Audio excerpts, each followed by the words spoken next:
আপনি সাংবাদিক না আওয়ামী লীগ? আচ্ছা, প্রশ্ন করে নাই। উনি একটা মানুষের সঙ্গে, আপনি যেমন উনার সঙ্গে কথা বলার অধিকার রাখেন, আমিও কথা বলার অধিকার রাখি।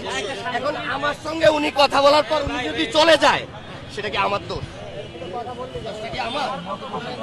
ওই লোকের সঙ্গে উনি দাঁড় করাইছে নাকি সাংবাদিক কথা বলার জন্য। আমি আমার মতো করে উনাকে বলছি, আমি বলছি যে এরকম প্রশ্ন খেয়াল করবেন যাতে সুন্দর করে উত্তর দিতে পারেন। উনি ভয় পাইছে, উনি চলে গেছে। এখন দোষটা আমার। আমার নাম মুরাদ।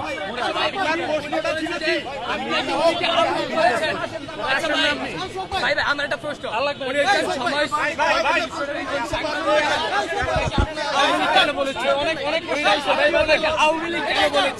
আওয়ামী লীগ বলি নাই, উনাকে জিজ্ঞেস করছি আপনি সাংবাদিক না আওয়ামী লীগ, প্রশ্ন রাখছি উনার প্রতি। মিসগাইড করবেন না কাউকে। আপনি কেন প্রশ্ন করলেন?